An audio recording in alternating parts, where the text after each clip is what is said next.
अस्सलाम वालेकुम स्टूडेंट्स। आज का हमारा जो टॉपिक है वो है preparation of sodium hydroxide by diaphragm cell. मतलब हमने इंडस्ट्रियल लेवल पे सोडियम हाइड्रोक्साइड को किस तरीके से प्रिपेयर करना है। ठीक है, तो इस जो सारे प्रोसेस को हम डायाफ्राम सेल या नेल्सन सेल के नाम से जानते हैं। ठीक है, तो इसमें सबसे पहले इसका हम प्रिंसिपल देखेंगे। By electrolysis of aqueous solution of common salt in diaphragm cell gives sodium hydroxide. मतलब हमने क्या करना है, इलेक्ट्रोलिसिस करवानी है। किसकी इलेक्ट्रोलिसिस करवानी है? सोडियम क्लोराइड की, जो हमारा कॉमन साल्ट होता है उसकी हम इलेक्ट्रोलिसिस करवाएंगे और उसकी इलेक्ट्रोलिसिस की रिजल्ट में हमारे पास जो प्रोडक्ट आएगी वो हमारे पास सोडियम हाइड्रोक्साइड होगी। इलेक्ट्रोलिसिस क्या होता है? इलेक्ट्रोलिसिस एक ऐसा प्रोसेस होता है जिसमें एक केमिकल रिएक्शन को कैरी करवाया जाता है by using electric current. Electric current को इस्तेमाल करते हुए एक प्रोसेस को करवाया जाए तो उसको हम इलेक्ट्रोलिसिस कहते हैं। अब वर्ड पे गौर कर लेना, electrolysis. Lysis means to break down, electro means electricity. तो किसी भी चीज को ब्रेक डाउन करना in the presence of electricity is called as electrolysis. तो सबसे पहले हम इसका स्ट्रक्चर देखते हैं, कंस्ट्रक्शन स्ट्रक्चर इसका देखते हैं। इसमें जो ऑपरेटर्स यूज होता है उसको मैंने जरा सिंपल वे में बनाया है। ये एक स्टील का हमारे पास टैंक है, बड़ा सारा हमारे पास स्टील का टैंक है। उसके अंदर हमने कुछ ऑपरेटर्स लगाए हैं। सबसे पहले क्या है हमारे पास, ये हमारे पास ऑब्लॉन्ग परफोरेटेड स्टील वेसल है। एक लंबी स्टील की वेसल है जिसके साथ हमने एस्बेस्टॉस की डायाफ्राम लगाई है। ये जो है ये एस्बेस्टॉस की डायाफ्राम है। ठीक है, अब इसका क्या पर्पस है वो हम आगे देखेंगे। अब ये जो स्टील की वेसल है ना, ये एक्ट एज कैथोड का काम करती है। और हमें पता है कि कैथोड के ऊपर कौन सा चार्ज होता है? नेगेटिव चार्ज होता है कैथोड के ऊपर। ठीक है, तो हमने देखा कि ये जो बाहर वाली वेसल है, ये वाली किस चीज का काम कर रही है? कैथोड का काम कर रही है। और इसके बीच में ये जो रॉड लगाया हुआ है हमने, it is called as graphite rod and it is acting as anode. ये किस चीज का काम कर रही है? एनोड का काम कर रही है। ठीक है, और एनोड के ऊपर कौन सा चार्ज होता है? पॉजिटिव चार्ज होता है। तो मतलब ये जो बाहर वाली वेसल है इसके ऊपर नेगेटिव चार्ज और अंदर वाले जो हमारे पास ग्रेफाइट का रॉड है उसके ऊपर हमारे पास पॉजिटिव चार्ज होता है। ठीक है, और ये जो बीच में रेड लाइंस लगाई हुई है, ये हमारे पास सॉल्यूशन ऑफ NaCl है, जिसको आप सिंपल वर्ड में ब्राइन कहते हैं। ठीक है, brine means solution of NaCl in water. तो यहाँ पे हमने सोडियम क्लोराइड डाला है जो हमारे पास रिएक्टेंट का काम कर रहा है, जिसने हमें सोडियम हाइड्रोक्साइड देना है। और नीचे से हम कंटिन्यूअसली वाटर वेपर को हम फ्लो करते रहते हैं। क्यों? ताकि हमारे पास वाटर, क्योंकि हमें चाहिए होता है एक तो केमिकल रिएक्शन में, नंबर 2 पे ये सॉल्यूशन हमारे पास हर वक्त गर्म रहे। ठीक है, तो steam is blown during the process that keeps electrolyte warm. तो स्टीम ऊपर आप फ्लो करते हैं। स्टीम से मुराद वाटर वेपर ही होते हैं जो ज्यादा टेंपरेचर पर होते हैं। ठीक है, तो ऑपरेटर्स एक बार रिपीट कर रहा हूं। एक हमारे पास स्टील का टैंक है, टैंक के अंदर हमारे पास एक ओब्लॉन्ग परफोरेटेड प्लेट है। ठीक है, एक वेसल है हमारे पास जो कैथोड का काम कर रही है। उसके बाद हमारे पास एक ग्रेफाइट का रॉड है जो एनोड का काम कर रहा है। और उसके बाद हमारे पास ही अंदर जो डाला हुआ है ये हमारे पास ब्राइन है। ब्राइन क्या होता है? Solution of sodium chloride in water. ठीक है, अब यहाँ पे दो हमने जगह छोड़ी हुई है गैसेस के रिलीज होने के लिए, क्योंकि सारे प्रोसेस के दौरान ना हमारे पास दो तरह की गैसेस प्रोड्यूस होती हैं। वो दो गैसेस कौन कौन सी हैं? क्लोरीन गैस प्रोड्यूस होती है और हाइड्रोजन गैस प्रोड्यूस होती है। तो क्लोरीन गैस को इधर से और हाइड्रोजन गैस को इधर से रिलीज करवाया जाता है। और जहां पे ये गैसेस जमा होती हैं उसको हमने नाम दिया है गैस डॉम का। ठीक है, और नीचे हमने एक बीकर लगाया हुआ है। बीकर में से सोडियम हाइड्रोक्साइड हमारे पास क्रिस्टलेट हो जाएगा। ठीक है, उसके बाद हम रिएक्शन देखते हैं। एनोड के ऊपर कौन सा रिएक्शन होगा?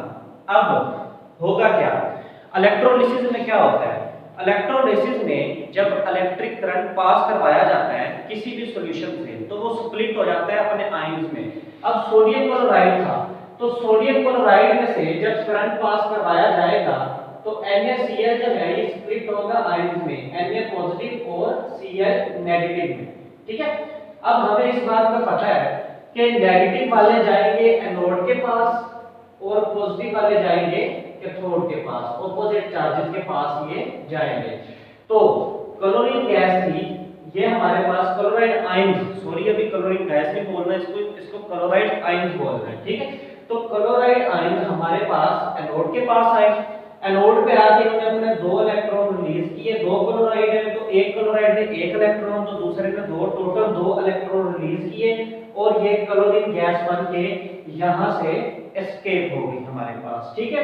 अब कैथोड के ऊपर क्या होगा, कैथोड के ऊपर अगरचे सोडियम पे पॉजिटिव चार्ज है तो ये कैथोड के पास जाएगा। अब ये जो 2 इलेक्ट्रॉन रिलीज हुए थे ये इस तरफ आएंगे और यही वाले 2 इलेक्ट्रॉन वाटर लेगा। अब वाटर कहां से आया, वाटर को जो हम स्टीम दे रहे हैं उसको, ठीक है। तो स्टीम के अंदर जो वाटर वेपर्स थे उन्होंने 2 इलेक्ट्रॉन्स ये वाले ले लिए। अब ये 2 इलेक्ट्रॉन्स लेने के बाद OH नेगेटिव और हाइड्रोजन गैस रिलीज होगी हमारे पास। नंबर 1 पे तो हाइड्रोक्सल आयंस प्रोड्यूस हुए और नंबर 2 पे हमारे पास हाइड्रोजन गैस रिलीज होगी और ये वाली हाइड्रोजन गैस इधर से निकल गई, ठीक है। तो 2 गैसेस हमारे पास प्रोड्यूस हुई, क्लोरीन गैस और हाइड्रोजन गैस, ठीक है। क्लोरीन गैस हमारे पास इधर से और हाइड्रोजन गैस इधर से रिलीज हो गई और हमारे पास जो प्रोडक्ट बचती है वो 2OH पॉजिटिव बचती है, ठीक है, 2OH नेगेटिव, सॉरी, ठीक है। और ये अब 2 सोडियम के एटम्स के साथ जो पॉजिटिव आयंस वाले हैं उनके साथ रिएक्ट करेगी और हमारे पास 2NaOH सोडियम हाइड्रोक्साइड प्रोड्यूस हो जाएगा जो हमारी क्या है मेन प्रोडक्ट है और वो यहां से ड्रॉप होके नीचे हम बीकर में जमा कर देंगे, ठीक है। तो ये था सिंपल सा प्रोसेस, लेकिन इस प्रोसेस में 2 प्रॉब्लम्स आती हैं, ठीक है। अब उन प्रॉब्लम्स को भी सॉल्व करना जरूरी है। Problems during working of cell. Problem number 1 क्या है, chlorine produced can react with OH negative ions in cold giving hypochlorite ions. मतलब क्या है कि यहाँ पे जो क्लोरीन गैस प्रोड्यूस हुई थी, ये वाली क्लोरीन गैस जो यहाँ से निकलनी थी वो हो सकता है ना निकले और वही वाली क्लोरीन गैस OH नेगेटिव के साथ, ये वाली जो क्लोरीन गैस है ये इन OH नेगेटिव के साथ रिएक्ट कर सकती है, ठीक है। तो ये OH नेगेटिव के साथ रिएक्ट करते हुए क्लोराइड आयन, हाइपोक्लोराइट आयन और वाटर दोबारा बना देगी, ठीक है। तो ये हमारा प्रॉब्लम आ गया और जो OH नेगेटिव जिसने सोडियम हाइड्रोक्साइड प्रोड्यूस करना था वो दोबारा वाटर की फॉर्म में चला गया। तो इस प्रॉब्लम को सॉल्व कैसे किया जाए, क्लोरीन गैस को हाइड्रोक्सल आयंस के साथ मिलने से कैसे रोका जाए। तो उसका ये तरीका है कि हम क्या करते हैं, दरमियान में एस्बेस्टॉस का डायाफ्राम लगा देते हैं, एस्बेस्टॉस। अब ये क्या काम करेगा, कैथोड और एनोड के दरमियान में हमने एस्बेस्टॉस का एक डायाफ्राम लगा दिया। अब ये क्या करेगा, ये हमारे पास इन दोनों सॉल्यूशन को सेपरेट रखेगा, कैथोड वाला चैम्बर और एनोड वाला चैम्बर, इन दोनों के क्या रखेगा, अलग अलग रखेगा। जिससे क्या होगा, ये वाले जो क्लोरीन गैस बननी थी यहाँ से ये OH नेगेटिव के साथ नहीं मिल पाएंगे, ठीक है, और सिर्फ सोडियम आयन ही इसमें से पास कर सकेंगे। इसको इस तरह कह सकते हैं कि सेमी परमिएबल मेम्ब्रेन होती है, जैसे जो चंद चीजों को अपने अंदर से गुजरने देती है, बाकियों को रोक लेती है।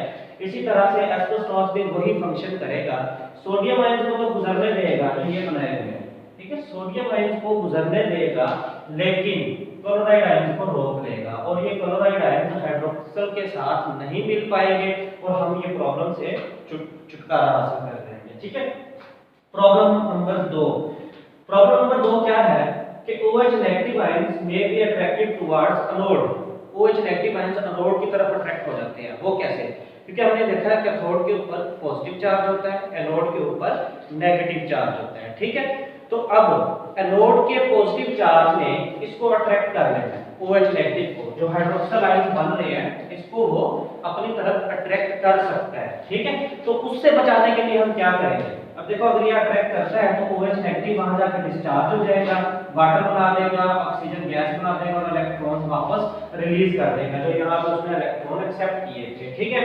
तो अब इसका सॉल्यूशन क्या है प्रॉब्लम का, इस प्रॉब्लम का सॉल्यूशन ये है, this problem is solved in keeping brine level a slightly higher in anode department. इससे हम क्या करते हैं कि ब्राइन लेवल जो है, ये वाला लेवल है, इसको एनोड से थोड़ा सा ऊंचा रखते हैं, ऊंचा इसलिए रखते हैं ताकि वो जो हाइड्रोक्सल आयन है वो डिप करके एनोड की तरफ ना जाए बल्कि कैथोड की तरफ चले जाए, ठीक है। तो इस प्रॉब्लम को हम इस तरीके से सॉल्व करते हैं।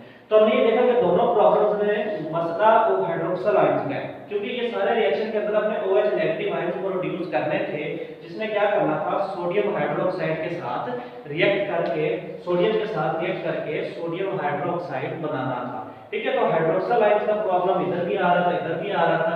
हमने मेथड देख ली है, जिन दो मेथड्स के जरिए हम इस प्रॉब्लम को सॉल्व कर सकते हैं।